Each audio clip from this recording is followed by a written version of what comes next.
Well, good evening, everybody. Welcome to Life Perspectives with Leslie. We are super excited tonight because number one, this is the final show for 2021 for us. And I could not think of anybody better to close out this year with than my good friend, this creative force behind this movie we're going to be talking about tonight, dumpster diving. This is a process that a director, writer, producer, author, entrepreneur. He's just a creative mind and he's doing so many great things. The title of this movie that we're going to be talking about tonight is Dumpster Diving. And I had the chance to watch the movie. I was afraid I wasn't going to be able to watch it, but I did. And I'm so glad I did. There are so many gems, so many good nuggets in here. We're going to be talking about it because this is a movie of actual personal stories. And so, although there were some portrayals in there, there were portrayals of real life situations. And so, I just want each of you to just tune in. First of all, like and share, because we're definitely going to be talking about some content that you and people that you know want to hear about. I have been doing a series on relationships for months because we are all created for relationship, fellowship with each other. And so we're really here to make sure we relate well. And this movie actually portrays something that happens in a lot of relationships at some point in our life, at some point along the journey. You may find yourself in one of these types of relationships. And we're talking about toxic relationships. And so the whole title of the movie Dumpster Diving, when I watched the movie, they said that it's the process of looking for treasures in someone else's trash. I just thought that was such a creative title. And so, for those of you who may not be familiar with me, and I'm doing all this talking, my name is Leslie Hardy. I am the founder and host of this broadcast, Life Perspectives with Leslie. And I actually started this platform about 3 years ago now, which was a sequel to my book, Prepared for a Purpose, Embrace the Process. And we gather here to talk about different perspectives and to engage meaningful conversations to help empower, educate, and inspire all of us to live life better. And that's what we're trying to do here on tonight. So with the movie Dumpster Diving, we're going to be focusing on mindset and toxic relationship. We're going to explore the dynamics of what leads to toxic relationships. What is toxic love and toxic families? Just what is this toxicity that we find ourselves in so much of the time? And so what I want to do now, because we are, for those of you who follow me and have tuned in, we usually go about an hour. But tonight, because we have such a great host of guests, and we have several of them, you all are going to see me maneuvering some things. We're going to go a little over tonight. So hang in there with us. You will not be disappointed. And so let me just come on down here because I could keep talking, but I'm not. What I want to do right now is for those of you who are watching, thank you. Drop in your city, your state, like us, share, so we can get this out to more and more people. And while you're doing that, I want to introduce the guests that we have for tonight, for the entire show. But we're going to start with those that you're seeing here. So, of course, we have Dr. Terrence Graham, who is the writer, the creative mind, the director, producer of this film and many others. We have with us Dr. Rashida Jackson as well. You're going to hear from her. We have Ms. Reba Lindsay. We also have joining with us Lisa Beckwith, Marty Freeman, and we also may have a couple of other guests too. So just hang out with us and you will see. So I want to jump right into it because, like I said, we're going to go a little while tonight because there's a lot of content we want to cover. And so the movie describes toxic relationships, and it describes toxic relationships as any unfavorable relationship to you or yours. So what I want to do is I want to start by having each one of our guests on the panel to share just a quick intro of who you are. And I'm going to end with you, Terrence. So Dr. Rashida, if you could go first, and then Reba, and then we're going to start with Dr. Terrence Graham. All right, good evening, everybody. Excited to be here. I'm Dr. Rashida Jackson. I reside in Fort Lauderdale, Florida. I am one of the cast members of Dumpster Diving, and this is going to be an amazing ride. Go get your friends, tell somebody, like and share, invite them to come and listen so that you can catch this movie after we're done tonight. Thank you. Yes, thank you. Miss Reba. Hi, everyone. I'm Reba Lindsay. I'm from North Carolina.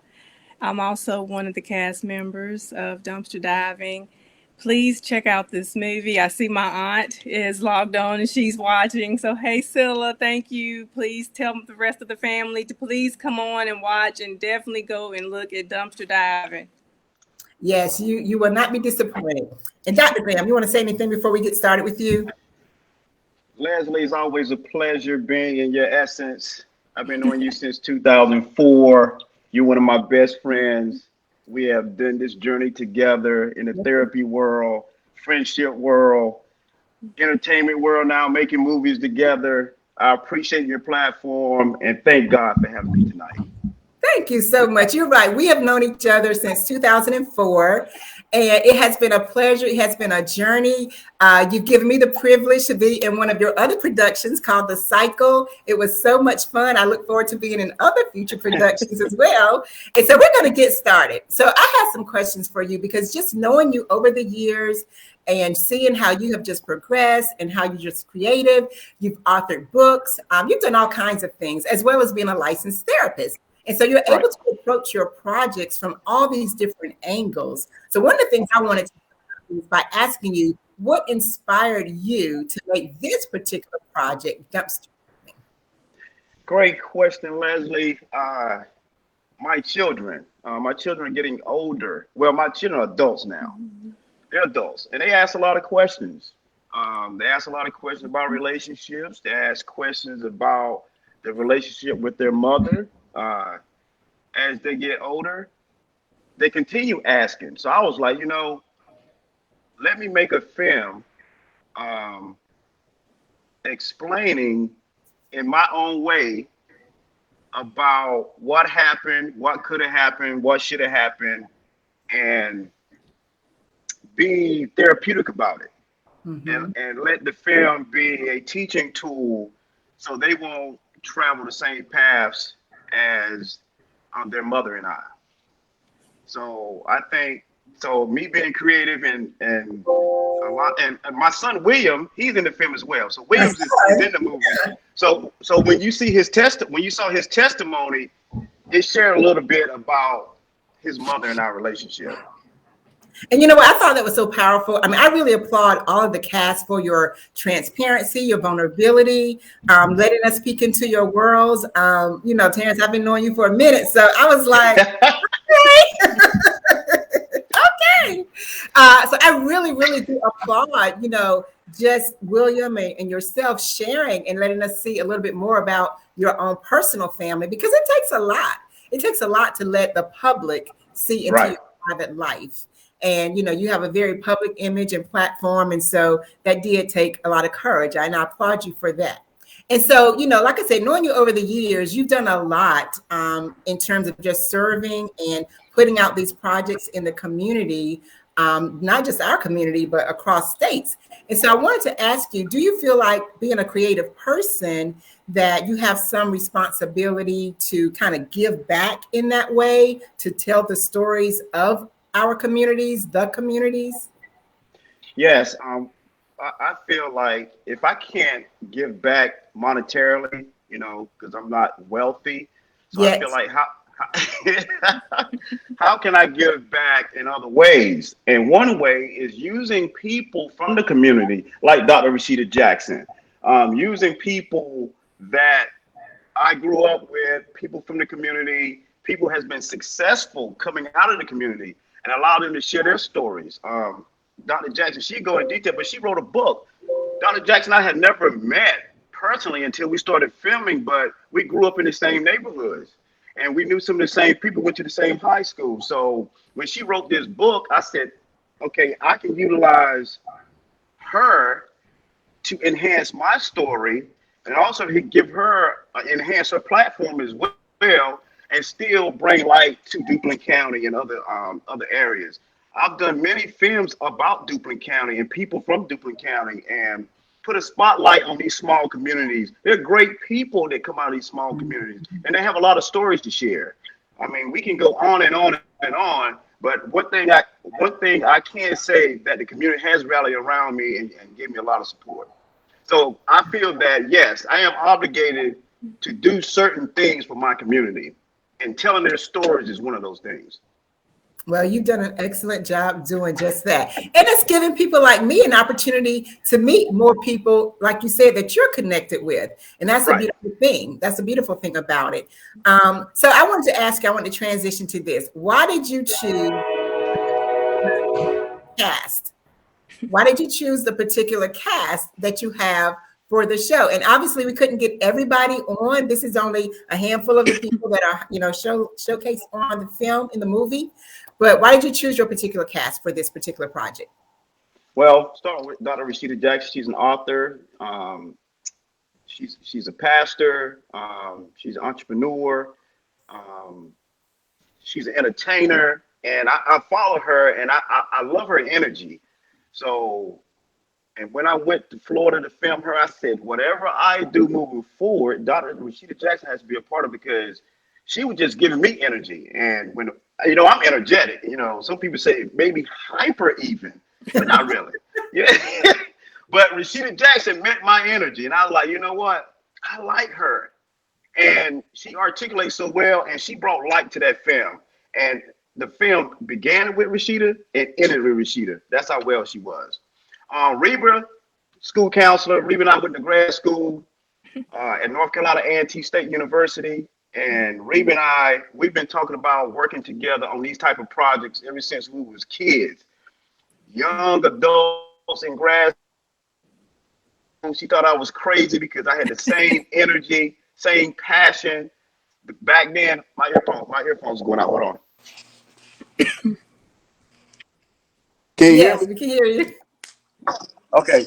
Yeah. So we had the same passion back then, and we wanted to tell stories, make movies, do documentaries way back in 1998 when we was in grad school. So every film moving forward, Reba would be a part of. And Reba's a great writer. She's a poet herself. The written word, if you haven't been on Facebook or Instagram and looked at some of her poetry, it's phenomenal. Phenomenal. Yep. And she blesses us with some of that in the movie. Yes. Absolutely. And Marty Freeman, that's my frat brother. I've been knowing Marty. I think I've been knowing Marty the longest, since I was 19 years old. We pledged Phi Beta Sigma fraternity at North Carolina A&T together. We went over in 1992, but I knew Marty before that. And I've been rocking with Marty. We used to be roommates. Since I was a teenager. So, and Marty's a radio personality. He narrates all the films, and he'll go into detail about that. But Marty's one of my best friends on this planet. We talk on the phone twice a day since we were teenagers. He's hilarious. He's my man, 50 grand. So, with that being said, Marty's the voice of the film. Mm-hmm. He's the voice of the film. Let me go. Stephanie, Renee, Stephanie and I, we went to North Carolina A&T together. I met Stephanie when I was in high school. I'm gonna do a funny story real quick. So when you're in high school, you call someone and you hang up, right? And you call back, the line is busy, probably for the next 15, 20, 30, 40, 50 minutes. But either way, she ended up calling back, never met. We talked on the phone, and I guess we talked on the phone. I might have been 16 years old. We talked on the phone for like 3 or 4 hours, and we've been friends ever since. So that was in high school. We ended up going to college together, and reconnected. I think we reconnected through social media. And she does a lot on social media. And I thought she'd be perfect for the cycle. And she was perfect for dumpster diving. And she's an author herself. I don't know if she's on tonight, but her testimony in the cycle was phenomenal. And her contributions to dumpster diving, telling the story of King David and how King David was a narcissist, phenomenal. And Leslie, she was perfect for that role. Mm-hmm. Lisa Beckwith. Don't give it all away. Oh yeah, I'm sorry. See, when you let me talk, I'm gonna keep going. So you gotta cut me off. But Lisa Beckwith is a life coach, and how I met Lisa through Sonia Leach, and she's in the film. She's a poet as well. Lisa came to my office, asked for some advice about private practice, therapy, life coaching, things like that. We clicked, and I told her if I ever do another film, she would be the life coach. I think Leslie turned me down for that role, if I'm not mistaken. But And Leslie, It was you meant for you, okay? It was right. meant for you. So, but she did the life coaching piece in the film, which was great. She gave out a lot of great information. She's an author herself, educator. So, but when she gets on, she can explain all that as well. Mm-hmm. And Joni Lister, I met Joni Lister on social media, and she had a story to tell.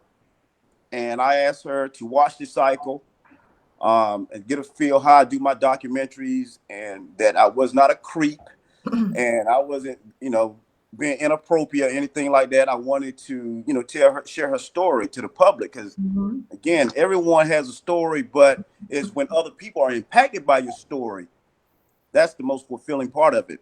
So I flew down to Texas, filmed her, stayed down there for like 3 days. Her testimony is phenomenal. I appreciate her doing it. She has the most, she's the most visible in the film. I say it like that. And she had the most content. So I don't know if she's on tonight, but I really would love her to utilize these platforms to share her story and her testimony. Yep. Yeah, she did a phenomenal job. One of the things I noted in watching the film was just the level of vulnerability and transparency that she showed. I mean, you could feel and see it in her presentation. And so I do want to acknowledge her for that, because I mean, that took extreme courage to be on this type of platform and have this type of visibility in that sense of rawness. So hopefully she is on. So thank you, Dr. Graham, for that. And I will say, you definitely took creative liberty in creating and developing your narrative of toxic relationships. And you kind of started from a biblical perspective to start the film out. And so I want to bring up Dr. Rashida, and I want you to help us understand from the premise of toxic relationships, as you shared it in the film, and some of the interesting questions that you kind of posed in the very beginning too, for us to ponder. And I can help you out with some of those. Thank you. So help us understand just the premise of toxic relationships as you talked about it in the beginning. So everything starts with the beginning, right? And we know what the beginning is, and the beginning is the word. And so I thought it was so profound when Terrence came to me, and that's where, when I actually saw the edited version and I realized that that's where he started, I said, that's brilliant, because everything starts there. For every answer is there in the beginning. And when we look at it, the toxicity entered in between a relationship that was established by God. Number one, that lets us know that it can happen to anybody, right? And then number two, that lets us know that God is aware that it happens. And when we look at the story, starting with Adam and Eve is where we begin tonight, we're looking at the fact that toxicity was allowed to enter in because sin entered in. And when sin entered in, we realized that all of the things that we look at in relationships today began to happen at that moment. There was the blaming, the pointing of the finger, the changing of the roles, or forgetting what the roles were completely. And so when we fast forward, to make the long story short, when we fast forward and we bring it to today, we realized, those of us that were cast members realized that we had some role in even the toxicity that we had experienced. One, because maybe it had not been taught properly, because many of us were raised in the church. We grew up in the church. We heard the Bible story, but we did not get the clarity that was in it. And I was raised, and most of us, because we're pretty much in the same generation, in an era where it was, you don't need a man, and you can do it on your own, and you can do it by yourself, which is why most of us find ourselves doing it by ourselves today. And it entered in right then.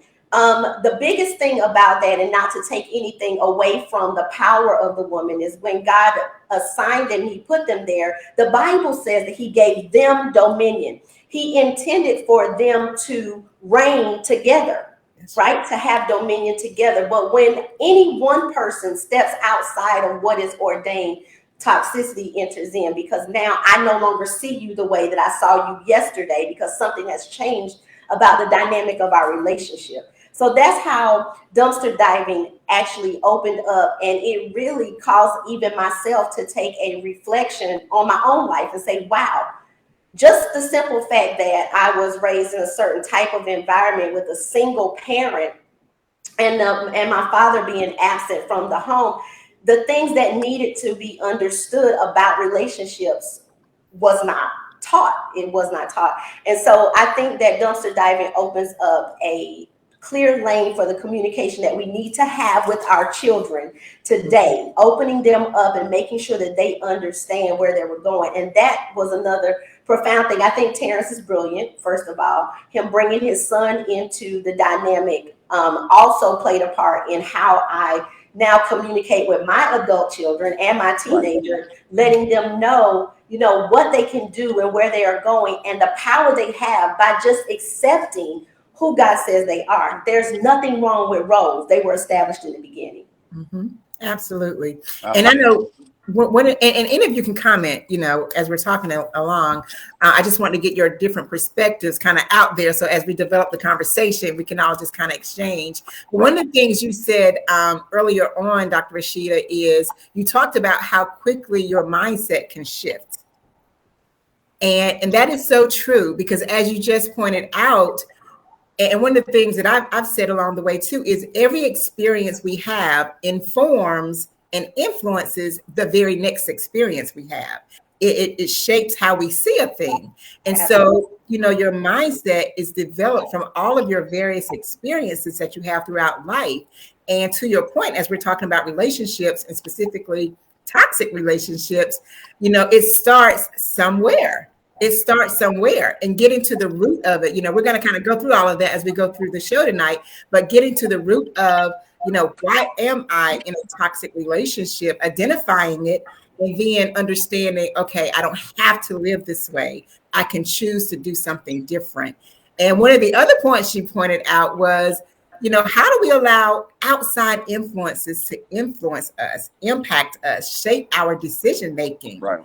That was very powerful too. And so one of the things I want to do is, and I want all of us to talk about, what are some of the signs of a toxic relationship?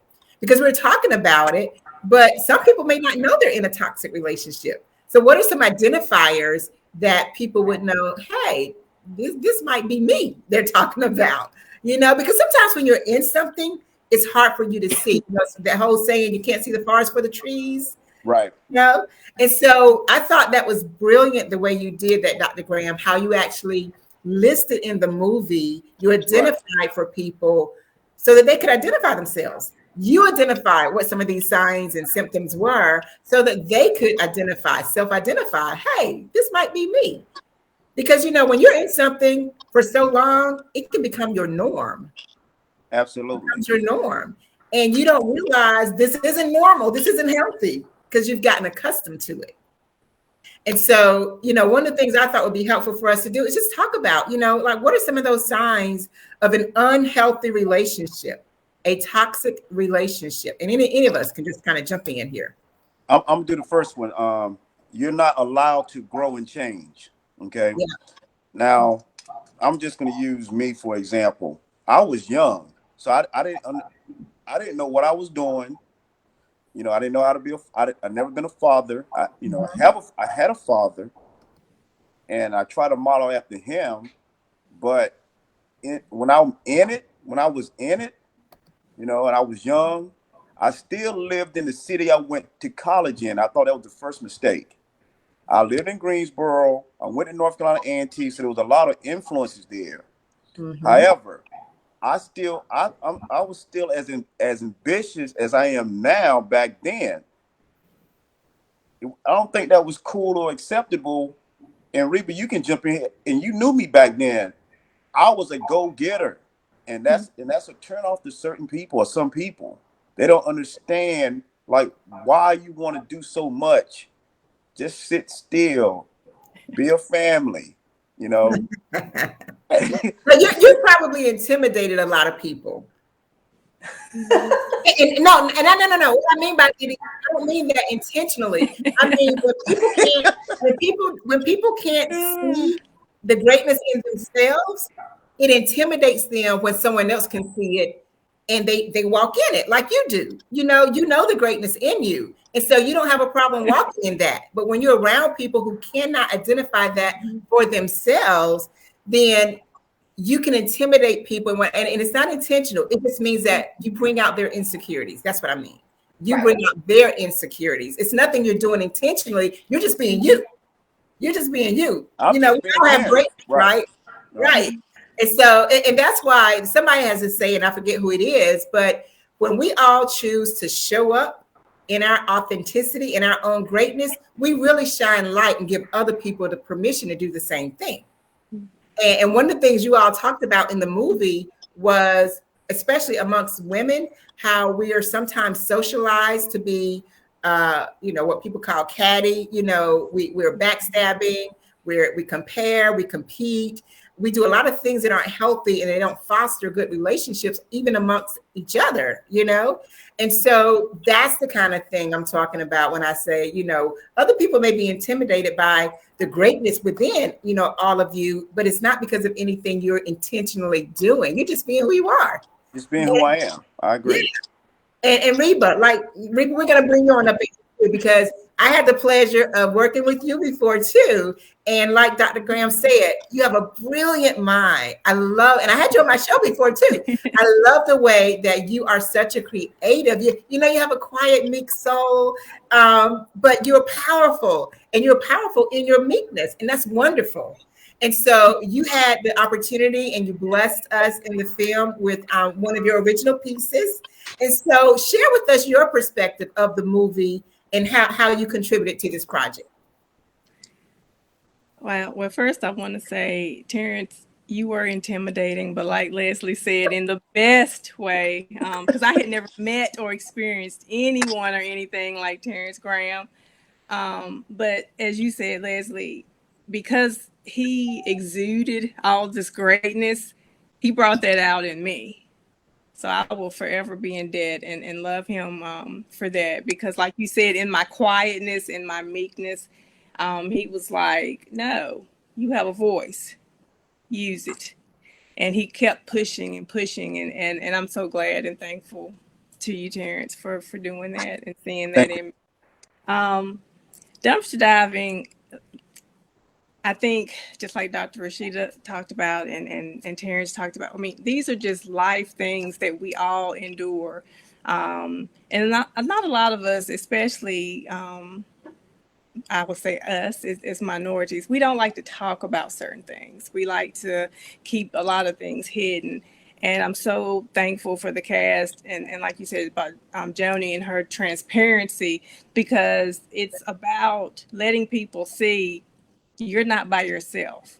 You're not alone.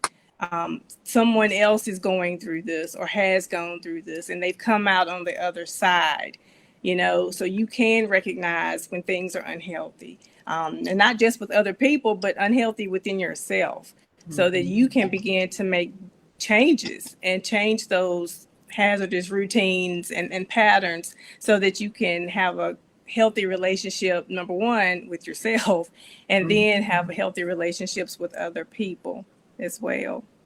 Absolutely. And, just to kind of back up a little bit about some of the signs of toxic relationships, because there may be people out there who may be wondering, am I in one? Dr. Graham, you said one, you're not allowed to grow and change. You find that you're in a relationship where the other person is always talking about themselves. Everything's always about them and what they want. Right. That obviously is not good. You may be in situations where nothing you do seems to be right. You can't please them. That's another indicator. You may find yourself in positions where, and these are all signs that were noted in the movie. So I'm just, right. Y'all what he said, okay? You may find yourself unable to really even enjoy the moments that are good moments. That's when you can identify that, hey, this may be a toxic relationship. And anytime you're in communication, in relationship, in interactions with people where you cannot comfortably be yourself, meaning you may be fine in and of yourself, in your own skin, but that other person makes the environment so uncomfortable, so toxic that you just don't even want to be there. That may be another indicator that this is not the best situation. Signs, we're talking about signs, right? Mhm. Looking from a perspective of a person that may be in a toxic relationship, you may be empathetic to the behavior of the person that you're dealing with. Maybe they're not allowing you to grow. They're not supporting your dreams and your wishes. They want you to do everything for them, but then you make excuse, right? Because usually in narcissistic relationships, you find an empathetic person that can always find a reason for that person's behavior. So if you're making excuses for negative behavior, you may be in a toxic relationship. And, you may need to really take a look at yourself. And that's what's so important about what you and Dr. Graham do, Leslie. And that's what's important about counseling and getting help and being able to reflect and to see yourself and find your way out. Because that's really the message in dumpster diving. Because I think, personally, from my perspective, that with this, as we promote it and we push it out into the world at large, globally, people will have a wake-up call about domestic violence, and they will see that these things, this is how it starts, right? This is the beginning. And so when we can point it out to you and you can realize what the signs are and what the beginnings are, maybe we can reduce the rate of people that are affected by domestic altercations. Yeah, that's really good. And I really appreciate the way the film really kind of walks people through some of the things you just pointed out, Dr. Rashida, identifying where you may be in a certain situation and relationship.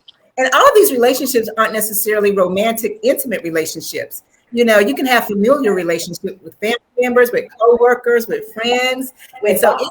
Relationships, bosses, that's right. Yeah, with bosses.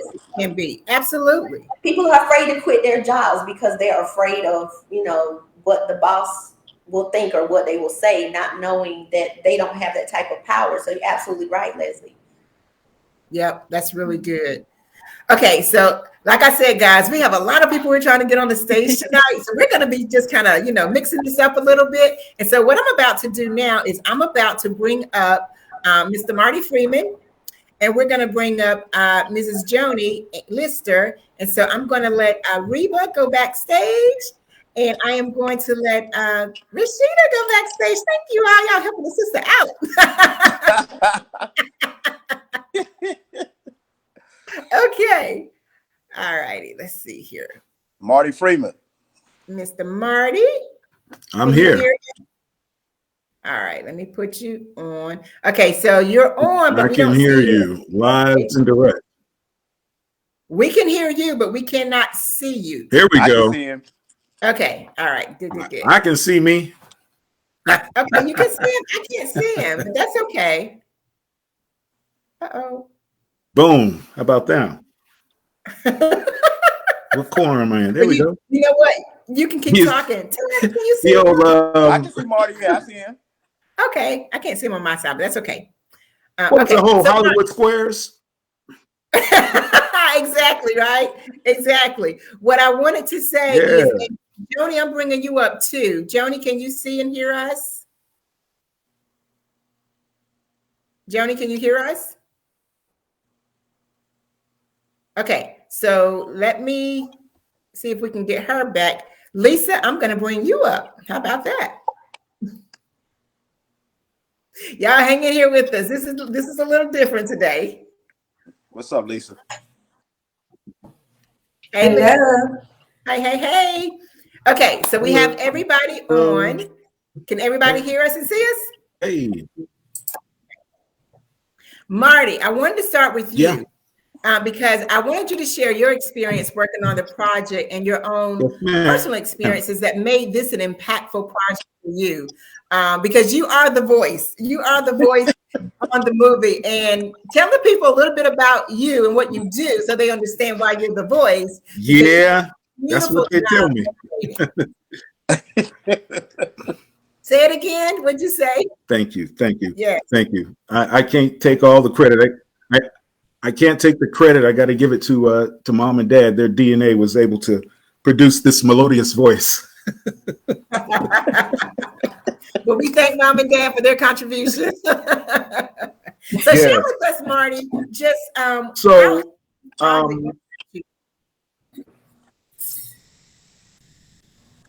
well, it's been in the makings for 29, 30 years. You know, that's how long I've known Terrence. We've always had the drive to be either in front of a microphone, in front of a camera, in front of a crowd. It's not like we needed the light or for people to see us. It's just who we are. So this has been building for years. And, you know, real quickly, I took 3 relationships in my life. 2 were romantic and 1 was a friendship. And looking at it, the toxic play a huge part in the toxic relationships that I've had over decades. You know, I made wrong decisions based on the exterior and not the interior. I put more stock into beauty than I put into, you know, this person, they don't really like me. You know, you tend to put up with someone that you put higher up on a pedestal than you do yourself, and really not get publicity, because I played, if not 50%, maybe 51%.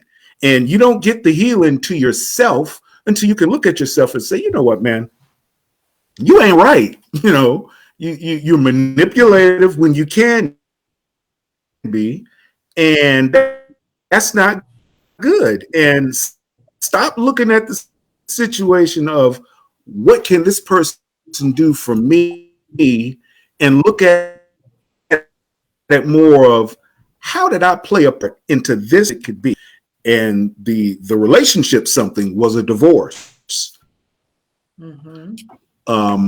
It shattered what I thought was a holy institution of marriage. It shattered it for me because I was all in. I was 100% in. But a relationship's not going to work unless you have 2 people that are 100% in. So the film was very therapeutic for me because I really got a chance to look at myself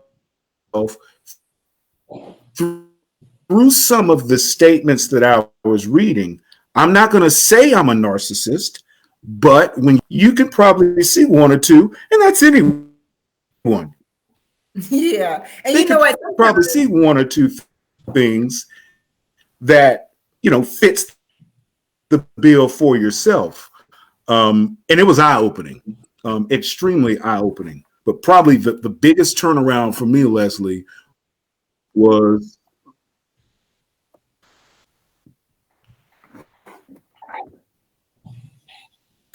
I'm sorry. Did you lose me? Okay. Well, I was about to say we didn't hear you for a second. So the last thing we heard you say was, Am I still there? Yes. Can you hear us?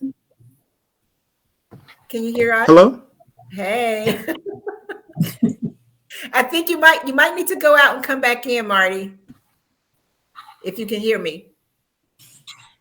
Joni, can you hear me? Okay. Y'all, I tell you, we're working it out tonight, okay? I don't know where Dr. Brenda went, but what we're going to do, we're going to bring Dr. Rashida back up because I know she's here.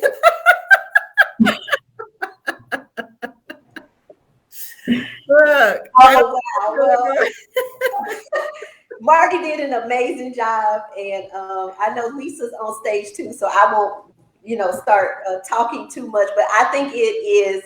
I want to give him more kudos because I think it's amazing that he actually saw himself and was able to admit it. Right? Mm-hmm. That means that his marriage, he just celebrated an anniversary.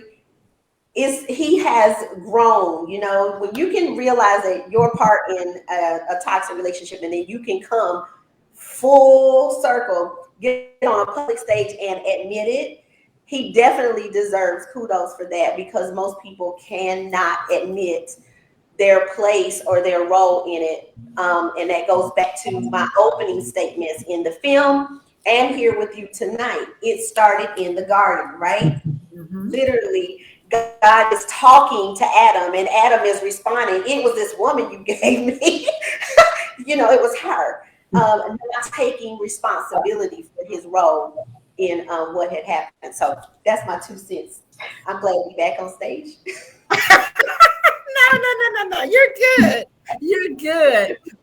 Lisa, share with everybody who you are, what you do, and kind of, what was your role in the film, and why did you decide you wanted to be a part of this particular project? Well, hello, everyone. Thank you for having me tonight, and Dr. Graham for being able to be a part of this great venture. I am an educator, a life coach, and I also am an author. And it was just a great experience for me when Dr. Graham asked me to do this, because life coaching really means a lot to me, because it involves helping people. It involves allowing people to emotionally and psychologically balance themselves out without feeling as though that they're not able to change. And just having this opportunity with this topic was very important to me, because again, being in a relationship I was in for a long time, you kind of get complacent in that relationship, especially if you started at a very young age. You can find yourself being in a manipulative situation and you're not realizing it just because of your maturity level.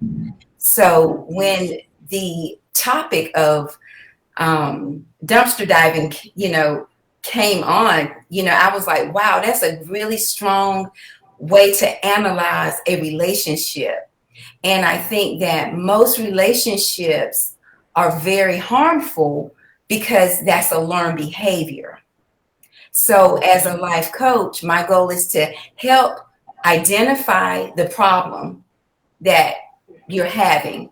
And once you identify that problem, you're going to start thinking about the problem. A lot of times we stay in situations because we don't think it through. It is what it is, and you just go on with life. You need to settle sometimes, sit down, meditate, and just, hear our higher voice, which is God. That's who I always go to in the midst of storms in my life. So I encourage my clients to do the same.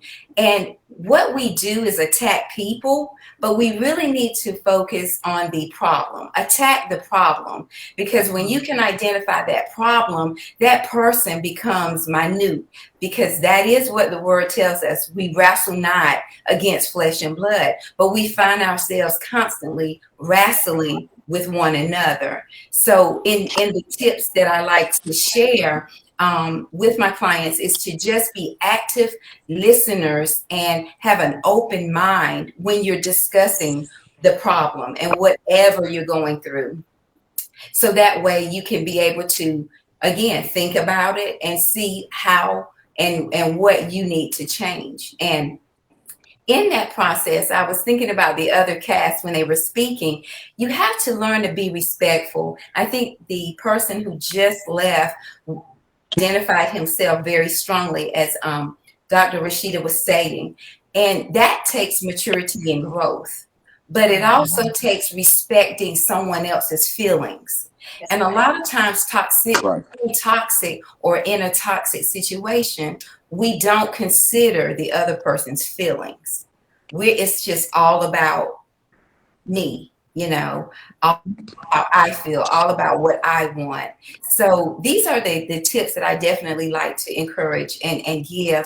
And the last, well, not necessarily the last one, but when he said he made mistakes, that's identifying that's the nature in us. We're human.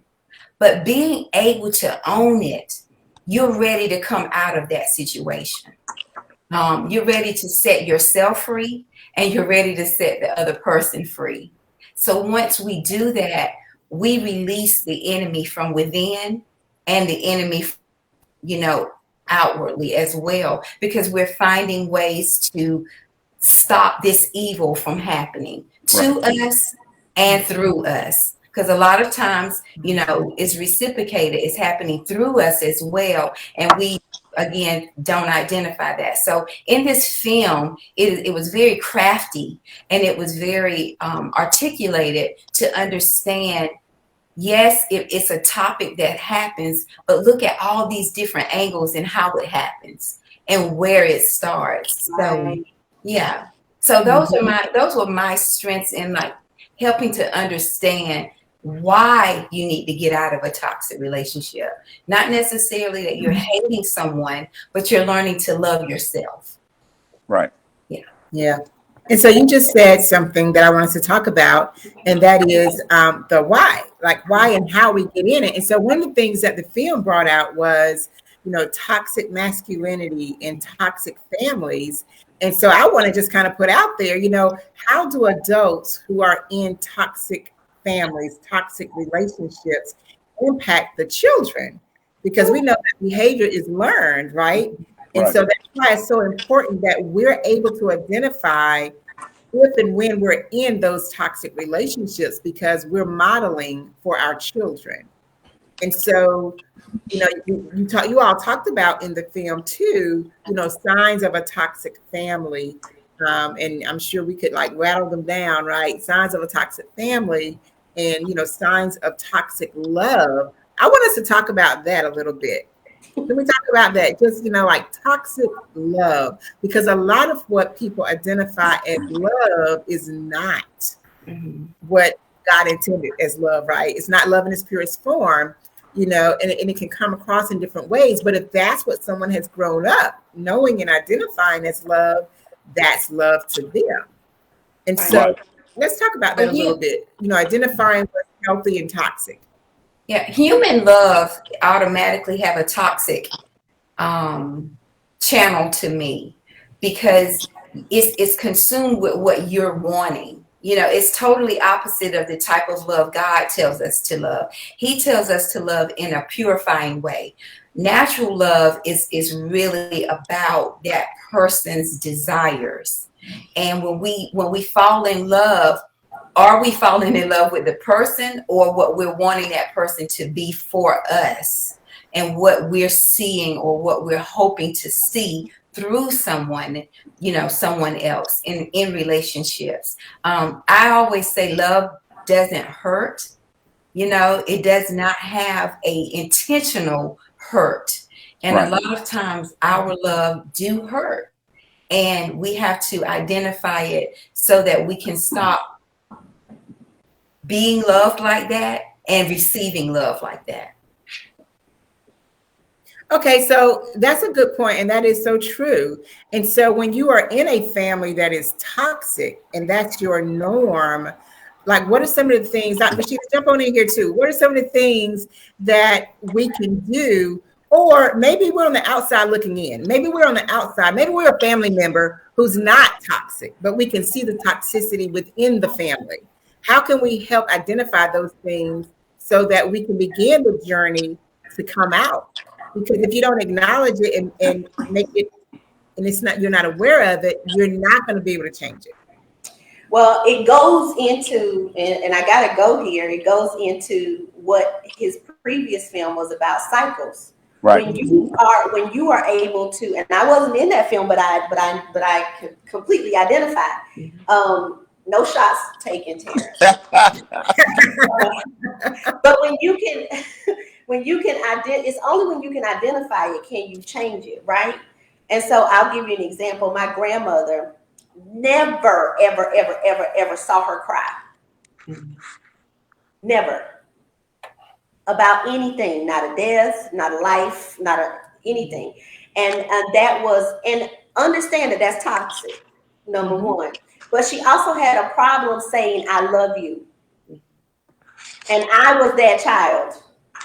Yes. You're going to say it to me? Because I know you do. Because she would always say, but you know I love you because of what I do and how I show you. And, you know, and for me, I was always with her. Like I was the first grandchild. So everywhere she went, I went. She couldn't go anywhere without me. right? She went to heaven. I'm okay with that. But when I look at it, I was that child that said, no, that's unacceptable. I know that you love me, yes, because we're here and we're in this family, but something happened to you that does not allow you to verbalize it, does not allow you to hug me, to kiss me, or it doesn't allow you to express emotion. What was it? And so then learning what she had gone through, I understood, but I did not stop pressing the issue. Right. So many times we give up without really pressing through the issue. My grandmother was a faith believer, Bible talking, walking, and I mean, if she wasn't saved, there just ain't a saved person in the world, period. But the nature of how they were raised, oftentimes was a learned behavior for us. And so it was not until this year, literally, I'll be soon middle-aged, but it was not until this year that I learned that not being able to cry was toxic, because I had shut it off. I'm not crying about nothing and nobody. I'm not. And I literally, in therapy, because I believe in it wholly, I believe you need Jesus, you need a coach, and you need a therapist. That's right. Right? And so in therapy, one of the exercises, one of the goals in my treatment was for me to reconnect with emotion and be able to cry. That's good. And after she brought me through that, after I got through that and I understood that it was okay, I had released myself from being in a toxic place. So when we look at those things in our families, it comes from our grandparents. And when I just believe that when adults have had some experience with a toxic family in any way, shape, or form before they enter into relationships, they need to go through therapy. If I had known at 24 what I would be looking at now at 45, I definitely would have gone through therapy and been healed and whole myself before entering into a relationship. If that answered your question. Oh yeah, absolutely. Absolutely. Dr. Graham, you about to say something? Yeah, Rashida, you make a great point about telling someone you love them, right? Man, I love my brother, right? I tell that dude I love you all the time. Never heard him say it back. And that bothers me. And it's bothered me for years. And I don't look, Leslie know our relationship. Y'all look, it's hot and cold now, but I love him. And when I don't hear it back, it has always bothered me. And one thing I've done, I've always tell my kids I love them when I see them, when I get off the phone with them, when I text them just randomly. I love you guys. Yes. They need to hear that. Yep. They need to hear that. I tell them all the time. And I think words are powerful. Absolutely. Powerful. They give life or they kill you. That's right. It absolutely will. It absolutely will. And I'm just a type of person, sometimes like I remember recently, I'm hugging my son. I love you, kissing on you. Like, yo, man, get off. I said, dude, this is how I express this thing called love, man. And that's so good because you are in the process of breaking that curse. Breaking the cycle. Breaking that cycle. Breaking the cycle. Exactly. Let me just say this one thing because it just came into my mind. An adult that has not been properly loved as a child is a hard adult to love. Indeed. Tell it. That just literally an adult that has not been loved properly at home is an adult that is hard to love. Facts. Yeah. Those not saying, listen, people, listen to us tonight. If you don't tell your kids that you love them, they will not know how to say it. To say it. That's good. And like you were saying, so here's some. Wait a minute, hold up a second, Marty. Hold up a second. I was about to say to the audience. You can't hear me. Can you hear me, Marty? Marty, can you hear me? Okay, I was about to tell the audience, if you hear voices but don't see faces, we have people backstage who are also commenting too. Okay, so Mr. Marty Freeman is backstage. Come on, Marty, we can hear you. What you're gonna say? What were you gonna say? Bring Marty on. You can take me off. Bring him on.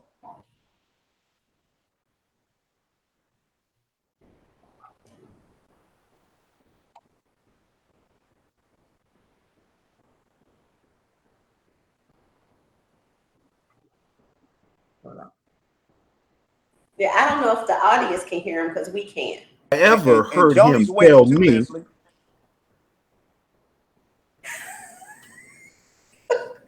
What'd you say? Okay, can y'all hear me? Marty. Yes. Yeah, we can hear you. We can hear you. Go ahead. Yeah. It's just a delay. We can hear you. At any rate, it's just a delay. What the point I was getting to, my father, strong man, 87-year-old, love him to death, love him to life. Never, ever had I ever heard him say to any of the kids, the grandkids, he have said it, but any of our 5 children, 5 siblings, never has he said to me, I love you. But I never was affected by that because I got that from my mom. And I got my channelings on how to be, in air quotes, a man from watching my father. I don't think I was at a loss in the love column because I can say I love you with no problem. It has always been able to say I love you. So I could be an anomaly, but I do understand on the grand scheme of things exactly what you're saying, Dr. Rashida. If you can't say it as a child, you probably won't be able to say it as an adult unless you get some help. Well, one of the things I want to add to that is if children don't hear it, even when you demonstrate behavior, they don't necessarily make the association just because of their developmental stages. So we have to give language to what the kids are seeing and observing so that as they're maturing, they make the association, because otherwise they may hook up with somebody along the way who's abusive.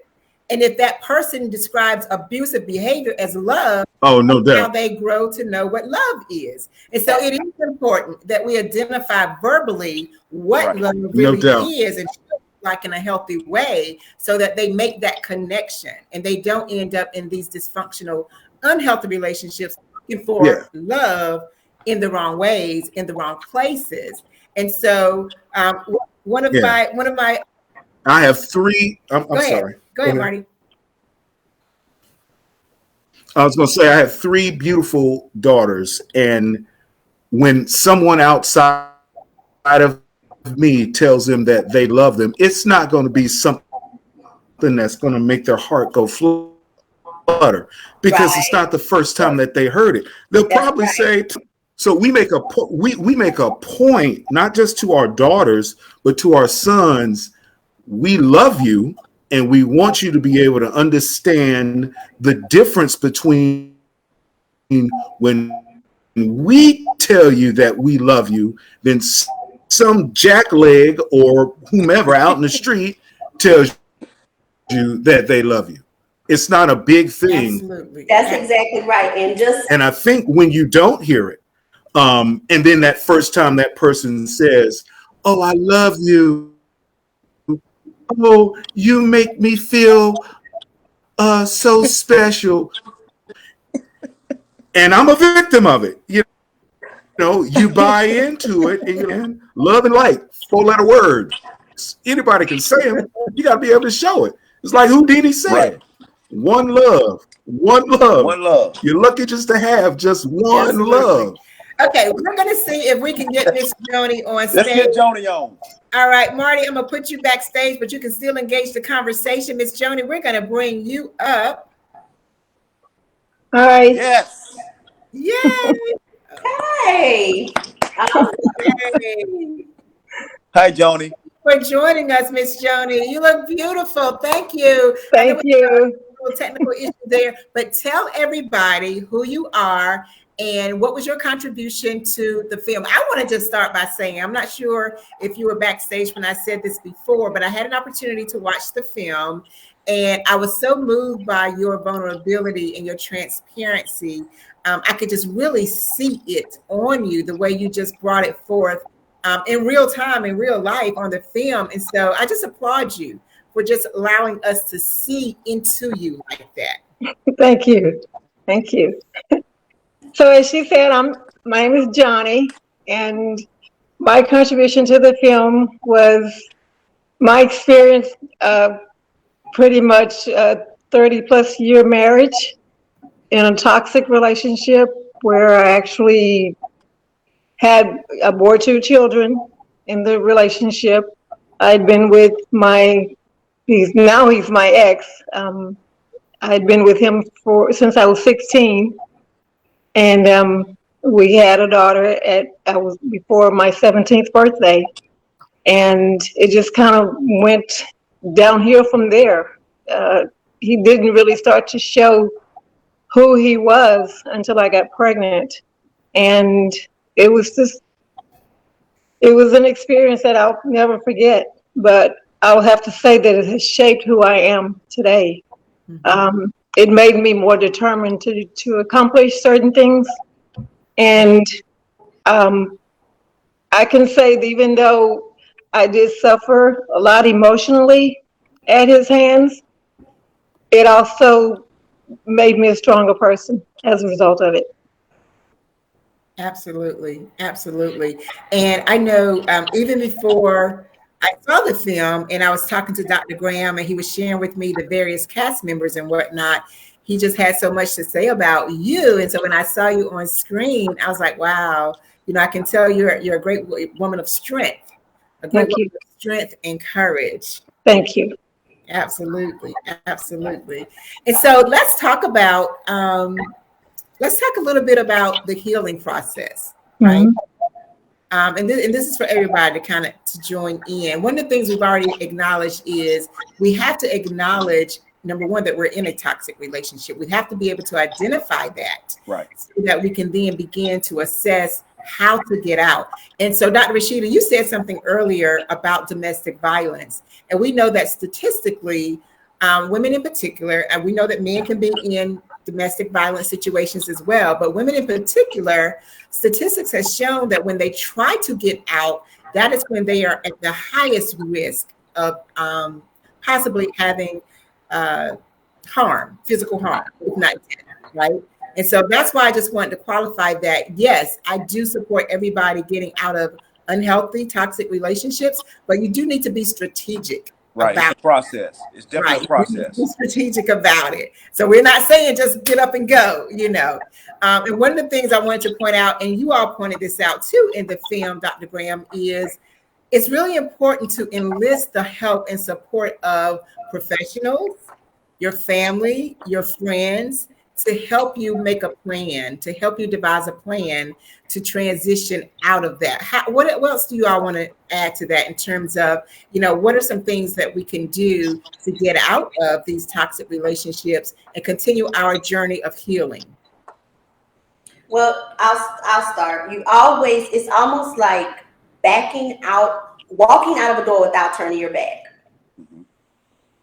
And knowing who your tribe is very important, because we use the term friends very loosely, and people can know what you're going through and they can change your truth into lies very quickly based on their own perspective about life.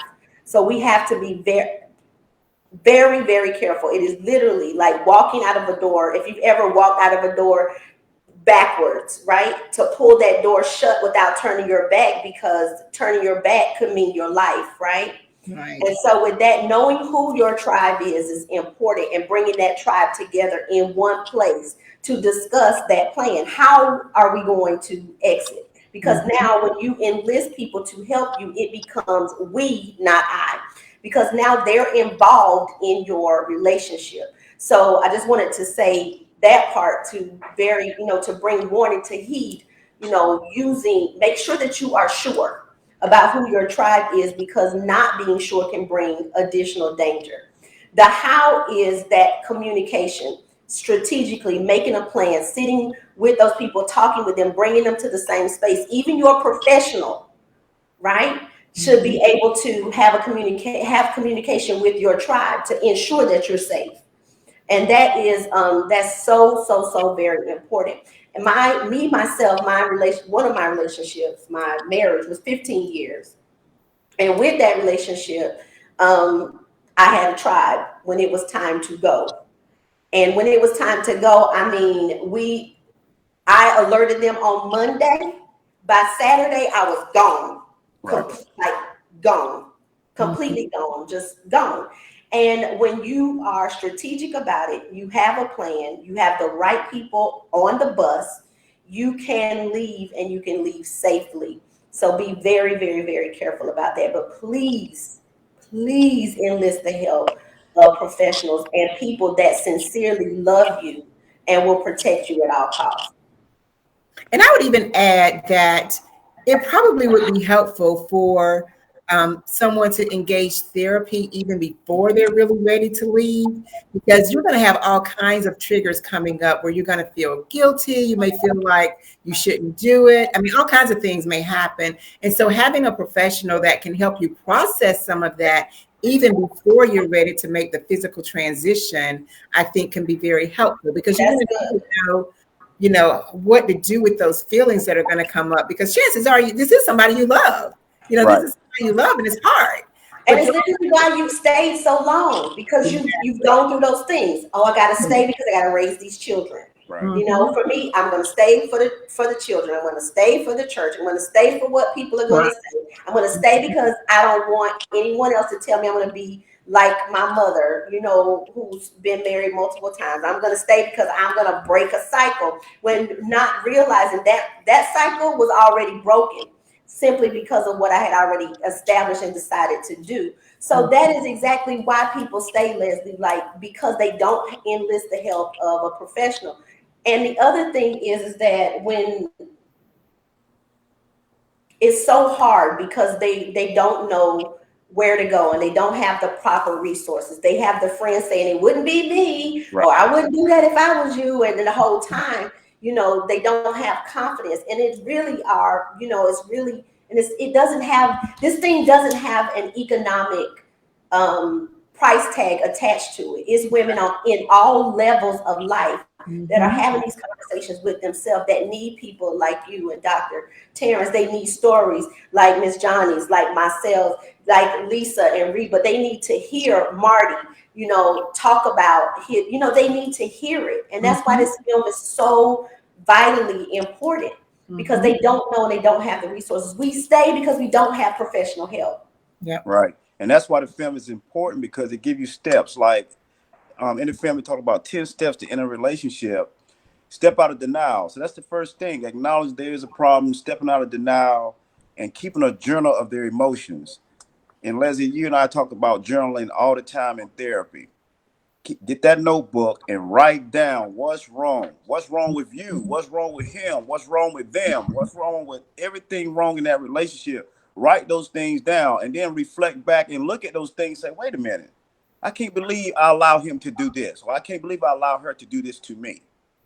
And once you acknowledge that and get out of denial, then you got to fill the void, because there's going to be a hole missing in that family or in your immediate family. There's going to be a hole there, because once you decide to leave, it impacts everyone in your family. It impacts everything that you guys have accumulated in that relationship. And like, let me just add this too. You're absolutely right. And it's that kind of thought process that the perpetrator would typically use against the victim to try to guilt them into not leaving. That's right. That's why it's so important that you have a good tribe around you to keep you right focus, because it is going to be a process just to get your thought life right before you can even transition to leave. Right. So that's why therapy is so important, so important. And it's so deep. It's so deep, right? Yes, because you need a therapist, right? But you need a therapist, but you also need someone that's going to help you put your life in order in the background, right? Because I know Miss Johnny, she can probably, I'm gonna be quiet, but in my situation, okay, let's talk about the reality of things. The economic situation was all in his hands, right? Because we're going to do it the biblical way, right? We're going to do what the Bible says, and we're going to do what we should do And then me growing up in a single parent home, not understanding a man's role, that was always used against me. And so I was like, okay, well, he's right. I don't know what it looks like. So maybe this is what it looks like. And so when you look at it from that perspective, there's so many things to get in order. And I think that is where the fear enters in, and they can never open that door and turn that knob. And some of them, unfortunately, some of us, let's just say it like it is, unfortunately, too late. Mm-hmm. So we have to, I think like we need to develop more resources and more secret places for these people, not just women in general, but those that are victims or subjugated to abuse, to find help to establish themselves, because you got to have your footing. Nobody wants to be outside homeless, right, with nothing, right. No credit, nowhere to turn. It's important. Right. Dr. Jackson, so do you think it's a little different when a man decides to leave? Because again, they always say you abandon your family. So is it different when a man decides to leave versus the female? Well, if we look at if he's the perpetrator or the victim? He's the victim. Okay. He's the victim. Okay, so we could talk about this all night, but let's look at society. Let's look at society and how it molds us, right? And how it perpetrates what is acceptable. So most men never admit that they're in an abusive relationship. But the film, the way I did the film, I had a balance. So I had men testimony, women testimony. So it was a balance in the film where you did get both perspectives of the male side versus the female side. So there was a balance in the film. But we have to take. You just got to take ownership, right? Mm-hmm. If a man leaves, we have to let go of what they say, right? Because people have so much to say until it's them. I agree. I promise you, if people minded their own business, we have more multi-million-dollar businesses in our community than we could count. But they don't. And so I think men are more hesitant to leave even themselves because they don't want that, right? They don't want that stigma. They don't want what history has said about them, specifically in our community as African American people. Like, okay, well, we're reliving and rehashing what history has said, taking the African American male out of the home. I mean, we could go down a whole rabbit hole, right? Right. But I think that's what keeps them from leaving. And no, we need to stop these narratives. We need to stop it. If someone is being abused, they absolutely should have the right to remove themselves from that situation. Yeah. I got a question for Miss Joni. Miss Joni, you happy? Are you happy? Yes, very. That's all that matters. Yes, I was listening to what Dr. Jackson was saying and everything that she touched on. All those emotions just came back because I could remember. It was my situation was a little different. First of all, one of the contributing factors to me staying so long was the fact that my mom, who, it was funny because she'd gotten divorced when I was young, but she was always encouraging me to stay in my marriage for whatever reason. And I never would tell her all the details of what was going on because I didn't want her to know, that I was really unhappy and all the reasons why I was unhappy. But she would always encourage me to stay in my marriage. And he knew that she had that influence upon me. So whenever I would say, I'm unhappy, I'm ready to leave, he would go to her. Mm. And she in return would come, to me and say, you need to stay in your marriage. And I would always say, but you didn't stay in your marriage, an abusive relationship. Why are you encouraging me to stay in mine? But another twist to my story was that in talking about the financial, the economic part of it, I was the primary breadwinner in my marriage. And I was taking care of everything. I was paying the bills. I was taking care of the household. But for whatever reason, I didn't have the courage to say, this is not healthy for me. I need to get out of here. I stayed until a friend of mine basically said to me, why are you staying in a marriage where you're really unhappy when you really don't need to be there. It's not like you need his money because you have your own. You're a strong person. And it took a friend, she was talking about the tribe. It took a friend to convince me that the relationship was unhealthy and I needed to get out of it. Mm-hmm. And that goes back to one of the other comments that I made about being empathetic, because you might have realized it, right? And they were like, but we don't want them to be outside either because it's the person that we love and we cared for all of this time. Right. There's no one shoe that fits, right? It just is really dependent upon the situation, what your situation is and where you are. And I'm glad that you had the courage, Miss Johnny, to say I'm out of here. But it definitely takes a tribe of people and it takes us learning to identify love within ourselves. It's, my dad calls it self-actualization. You have to self-actualize who you are and remember who you are and who God called you to be and who you were created to be for you to find that strength. Right. Mm-hmm. Absolutely. And, this has been a great conversation, a great discussion, something that is definitely needed. The film is a great way to get people engaged in the conversation. It provides some great tools, tips, nuggets, strategies, helps to empower people to be able to make those changes, begin the process of getting out of those toxic relationships. And one of the things that you pointed out in the film toward the end, Dr. Graham, and you kind of hit on it too, Dr. Rashida, as you were on the beach, one of my favorite places that I love is, setting appropriate boundaries, setting appropriate boundaries as you're processing your way out. Right. Practicing self-care. That was one of the things you all talked about as well. Appreciating and recognizing and enlisting the help of good relationships, your tribe, like you just talked about. Embracing change. Change is a challenge. Most people, even in healthy relationships, tend to resist change. Right. So we're talking about all of the different factors that one would have to go through. Dr. Rashida, as you talked about, what are we going to do financially? Who am I going to have to help me take care of the kids now? Am I going to continue to be able to work? There are a lot of things that has to be addressed when somebody's making that transition. And so these are some of the things you all pointed out in the movie. Learning to trust yourself. Absolutely. That is huge, because when you've been in a toxic relationship, you basically have been conditioned not to even trust your own judgment. Yes. Learning how to trust yourself is a good one. And that's why, as you were saying, Johnny, having those friends that speaking life into you that can see what you don't see and come alongside you and help guide you out of that is so important. So important. Shoo! Woo! Hey, it's a lot. Let's all take a breath. Woo! and Leslie, flown. now Leslie, this could have easily been a 4-hour film. So the challenge was to get it down to an hour 15, hour 20 minutes.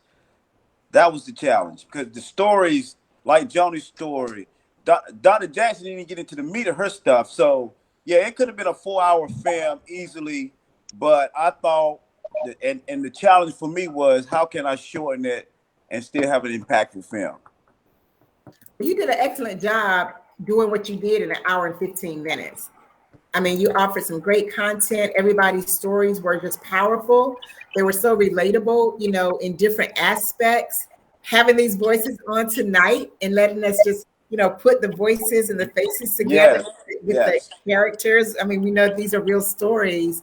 I think it's going to be powerful. And I definitely encourage everybody watching, get your friends together. No, what about this? All of you watch the film and then come together and watch it again. And have a small group talk about it.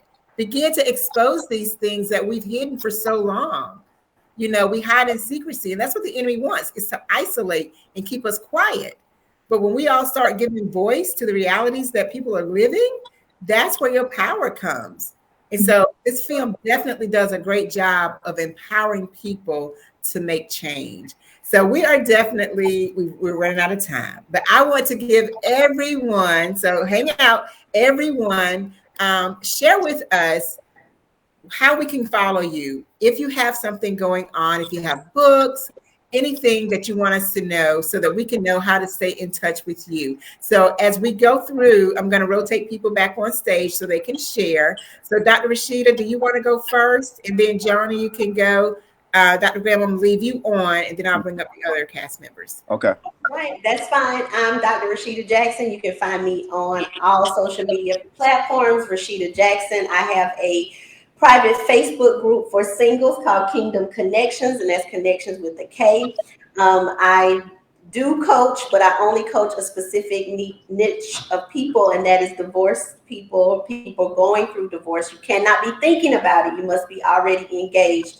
And at this time, I can't take any clients because I'm building a multi-million-dollar company, and I am a year in. And but those are the ways to reach out to me. I do have people that are certified relationship coaches that will pick up where I'm not able to take on people. So if you're going through a divorce, reach out to us because we want to be a resource. We want to help you to reestablish, because we know that is a season and a time of grief.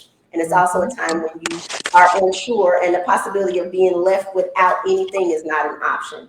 And so that is one of my deepest things, is to make sure that we address the things that the church does not talk about, and the people that are disenfranchised in the kingdom. And I believe that is divorced people. And so that's my passion.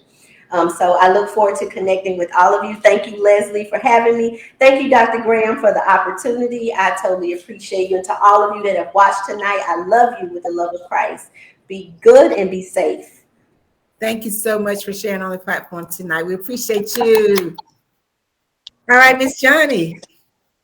Yes, I'm on Facebook, which is how I met Dr. Graham, and it says Johnny Lister. And I am also on Instagram at Miss J Lena, and I am writing a book. As a matter of fact, it's based upon my life.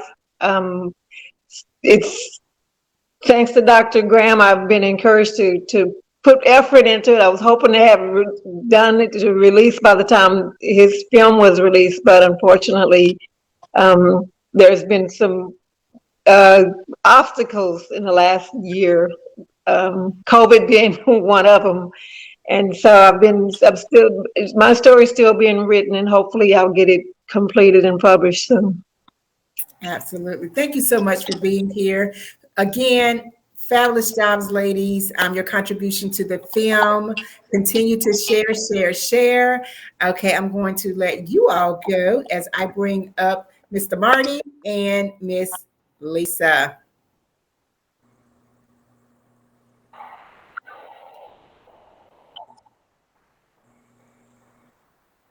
Marty, can you hear us? Can you hear us? Lisa? Yes. Okay, all right. So Miss Lisa, share with the people how they can get in touch with you, if you have any products, followings that you want us to know about. Well, first, thank you so much for allowing me to be here, Dr. Graham and Leslie. I really appreciate this. I've learned and matched faces with the casting, so it's really good tonight. And received a lot of wisdom and just seeing things differently from different people's perspective of what toxic really is to them. But you can reach me. I do have a website, lisabeckwith.com. All right, there we go. All of my handles are up there. And I do have a YouTube channel that I give nuggets, Wise Wednesday, to give tips for people for life coaching. And it's called The Life Saving Journey. But you can go to my website, and all of the handles are there, along with different products that I have. And my books are also on my website and also on Amazon and Barnes & Noble. Just Google Lisa W. Beckwith, and you'll see the books pop up. Thank you, Lisa. Thank you, Lisa. Mr. Marty. You're welcome.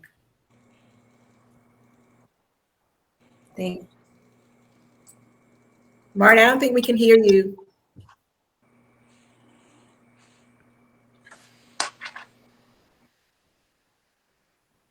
Marty, can you hear us?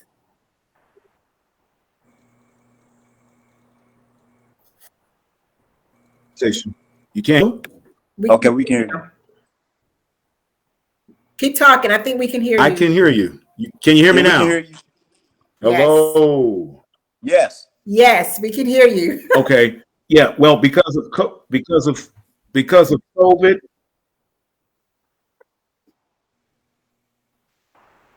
of COVID, I haven't been able to go to the radio station in over 2.5 years. So I will have all the imaging and everything done by the end of this week, but it'll be real simple. There'll be a player on my Facebook page, and it's music that you just don't hear on the radio. More Jim Jam music, go-go, house, reggae, hip hop from the inception, even some soft rock, some soft soul rock, some blues. I'm playing it all. All you have to do is monitor my Facebook page. By the end of the week, my player will be on there. The party man is back. Graham, we got to do another one. We got to. Thank you so much for being I got to go tend to these kids. Come here, baby.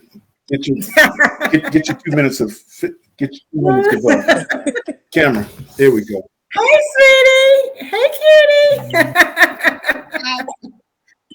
Thank you for loaning us your daddy for a little while tonight. Thank you, Marty. We appreciate you being here. I'm out. My pleasure. All right, Leslie, thank you again. No doubt. All righty. Bye-bye. And great. It is just you and I. Sir. You and I. So what do you want to leave with the people on tonight? Well, let me give a shout out to my cast and crew, the ones that couldn't join us tonight. First, my producer, Joel Russell, J Rush Films. Thank you for trusting me and making this film possible. Thank you, BJ Atkins, my super producer. She makes it happen behind the scenes. I'd like to give her a shout out. She the one who got The Cycle on Amazon Prime. Hopefully she can get Dumpster Diving on Amazon Prime as well.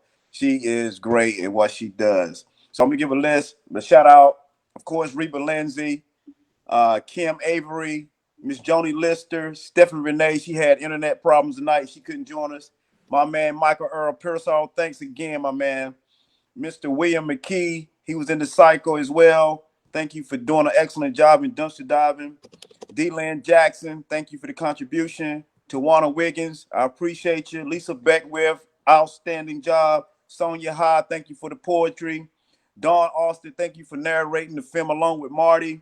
LaTanya Smith, thank you for your contribution and your testimony. My cousin Antoine Ferrier, awesome, man.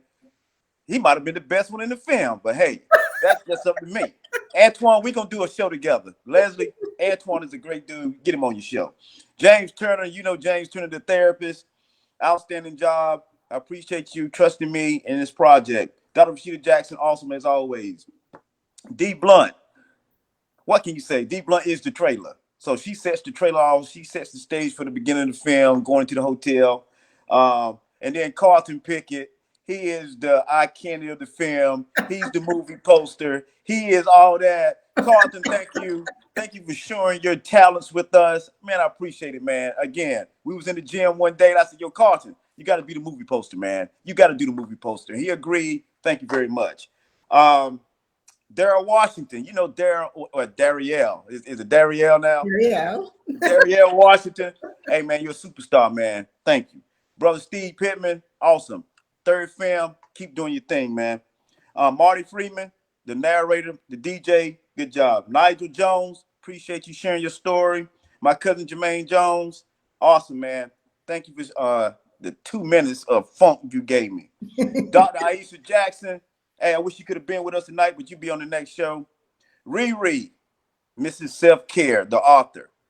Hey, thank you for the movie poster. You and Carlton set the tone for the film. Terrion, where you at? Terrion Brown Griffin, outstanding job. She brought the comedy to the film. If you remember, her part was so funny. Yeah, it's people just got to see the film just to hear her testimony. Johnny Amaro, thank you again. My cousin, thank you for allowing me to come to Charlotte and shooting you. Teresa Cooper, Thank you for allowing me to shoot you at the hospital. Hey, those scenes were powerful. Rodney Wormsley, thank you for going out to California with me and filming our scene. Jara, Logan, appreciate you for being the model. Appreciate you for doing the hotel scene. Miss Ortez, thank you for doing the hotel scene. Again, you guys are supermodels. I appreciate it. Last but not least, my son, William Shakur. Hey, man, it's hard. It's hard, man, but I get it. We do it. We in business together, and we gonna make this money, and we gonna do what we need to do for 5 Foot Productions. Oh, and also, Leslie, what do you think about the song in the intro? That's my frat brother, Dr. Tyrone Stanley. Okay. He did the musical score. Nice. Outstanding job. Again, that's the cast of Dumpster Diving. It's a lot of people came together, and we worked together. I traveled 6, 7, 8 states to make this film. I was excited about going to Los Angeles, California, going to Hollywood, shooting my scenes. The poem at the end, Les, I want you to go back and listen to the poem. That poem I wrote to apologize for me making bad choices when I was younger. And I that offline.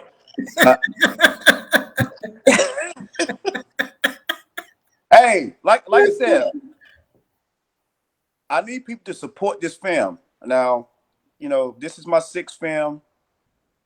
I think I'm getting better at it. But I do need you guys' support. I need you to watch the film, have those conversations about the film.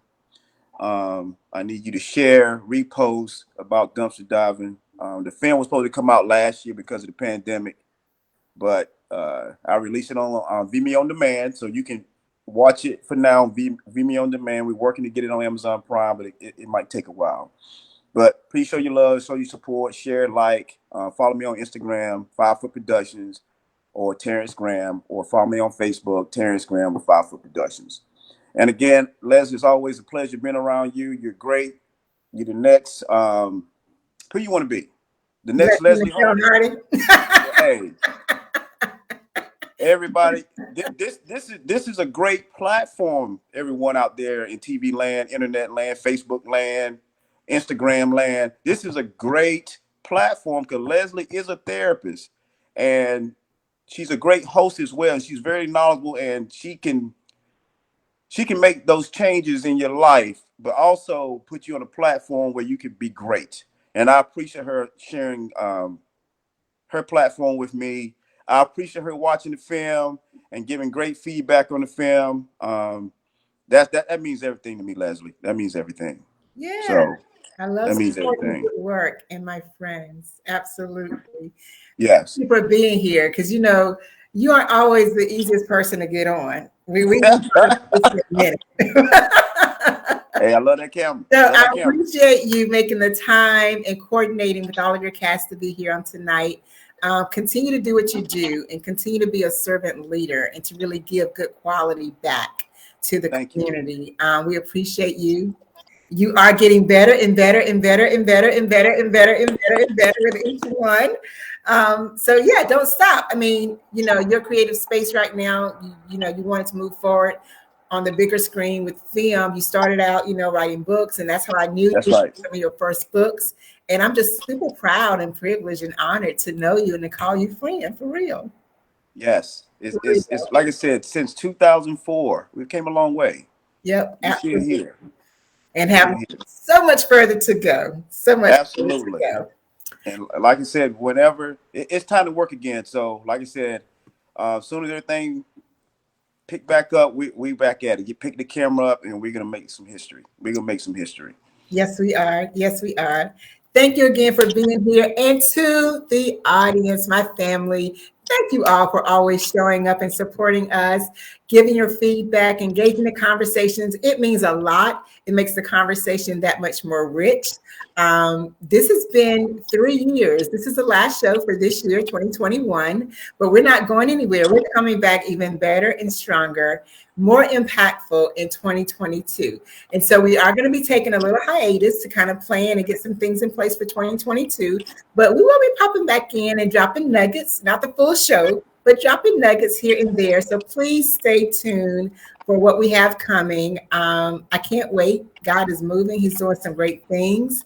And so until 2022, feel free to hit me up in my inbox. You can follow me on Facebook, Instagram. You can go to my website, which is my name, LeslieMHardy.com. You can find there, my products, my services. Reach out, however I can be of assistance, help, support, serve you. I am here to do that. Thank you so much. Let's stay in touch. And until 2022, God bless you. Thank you, Leslie. Good night. Thank you. Good night. Bye-bye. Don't go anywhere. Oh, okay.